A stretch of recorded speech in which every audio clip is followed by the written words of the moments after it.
Depuis le 10 février 2025, Elle achève son pèlerinage terrestre et elle laisse derrière elle la douleur de sa famille, de ses enfants, de sa grande famille et des amis et connaissances.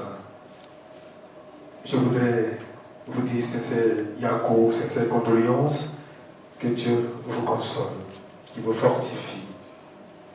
Mesdames et messieurs, merci aux amis et connaissances qui témoignent de leur fraternité, de leur solidarité au monde de la famille à travers la qualité et de leur présence à leur côté.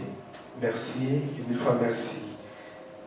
Permettez-moi de vous donner les différentes séquences de cette cérémonie d'hommage, cette cérémonie de levée des corps. Mesdames et messieurs, nous aurons la séquence première, la séquence qui consiste à manifester votre solidarité au membre de la famille. Suite à cela, il y a le témoignage de M. Alain Tailly pour les comptes de la famille, à l'honneur de la mémoire de l'ancien regretté de Feut. Il y a le révérend pasteur Corinne Grégory qui viendra nous donner un message confortant en ce moment douloureux. Nous allons permettre aux amis et connaissances qui vont venir en retard de présenter leurs condoléances au membre de la famille à la suite du pasteur. Et le porte-parole de la famille que je nomme M. Kofi Auguste viendra témoigner de tout ce que Dieu leur apporter depuis le rappel à Dieu de leur cher regretté de fête. Le pasteur reviendra pour la prière finale et le renvoi, et nous allons assister à la levée du corps.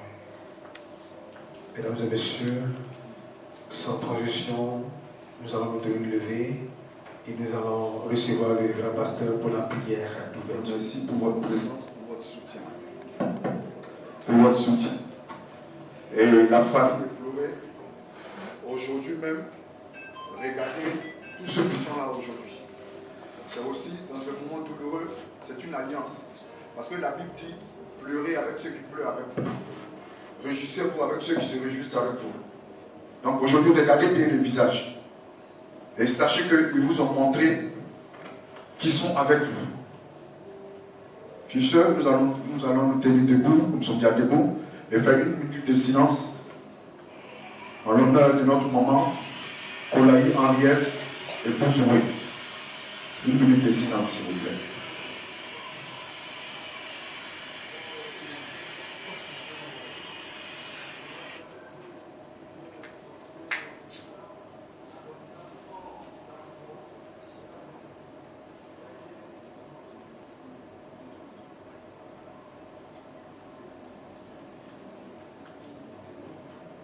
Amen. Non, ceux qui connaissent ce cantique vont le chanter avec moi, s'il vous plaît. Je ne peux imaginer combien ça coûterait. À la croix, il a pris ma place. Je ne peux imaginer combien ça coûterait. À la croix, il a pris ma place. Mon Jésus s'est donné. Il a pris ma place. Il a pris ma place. Fidèle, fidèle. Mon Jésus est fidèle. Mon Papa est fidèle. Mon Jésus est fidèle. Alléluia. Oh éternel Dieu Tout-Puissant, je vais te consacrer, te confier cette cérémonie, Seigneur. Prends le contrôle, Saint-Esprit, que toute chose qui va se passer ici vienne de toi. Éternel Dieu Tout-Puissant, manifeste-toi, glorifie ton nom et fortifie cette famille maintenant le pleurer au nom de Jésus-Christ. Amen. Priez vous rasseoir, s'il vous plaît. À la suite de la prière d'ouverture, mesdames et messieurs, nous ouvrons la page de la présentation des condoléances, de la manifestation de votre solidarité au nom de la famille. Pour ce faire, mesdames et messieurs, nous allons nous avancer, nous allons marquer un arrêt devant le portrait.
Nous venons d'achever l'étape première de la cérémonie de levée des corps chrétien de Funds, l'étape qui consiste à témoigner de votre proximité aux membres de leur famille.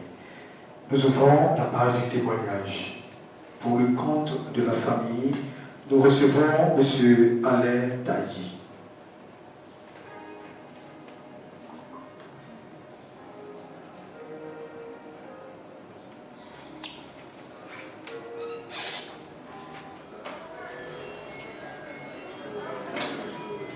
Ce beau témoignage sur la famille Moué. C'est une histoire très intime, c'est une histoire très forte,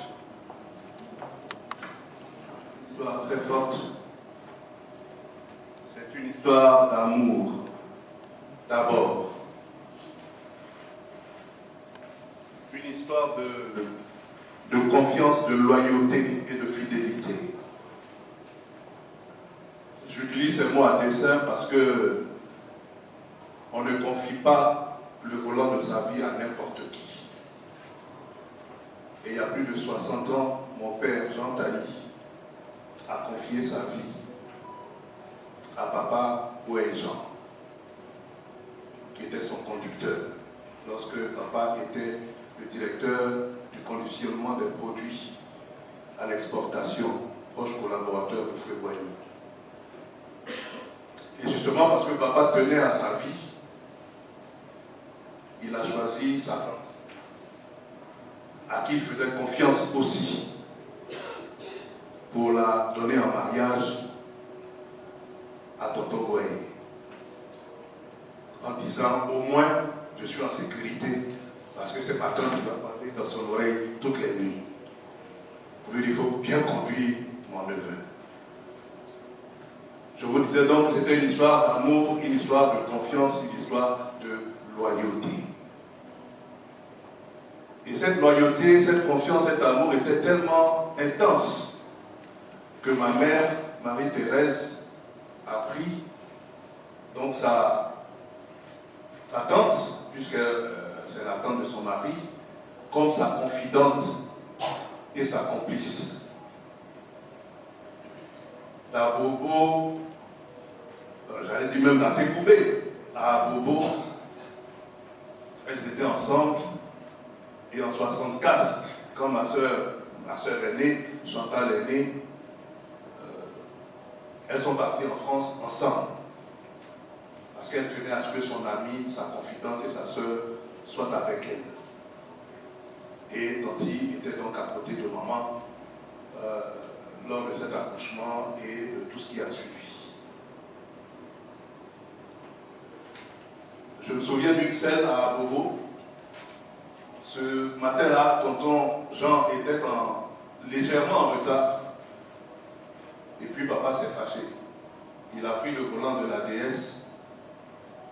Et puis, au milieu de nos pleurs, papa a démarré la voiture. Nous, on n'avait jamais vu notre père conduire. Donc on pensait qu'il conduisait. Il ne savait pas conduire. Et vous imaginez un groupe d'enfants en train de suivre une voiture dans les rues d'Abobo en train de pleurer. La scène était assez émouvante. Et c'est comme ça qu'au bout de la rue, qui est aujourd'hui la rue Jean Taï, à Abobo, on a vu notre oncle sortir en train de boutonner sa chemise et puis arrêter le véhicule. Papa a freiné, il est sorti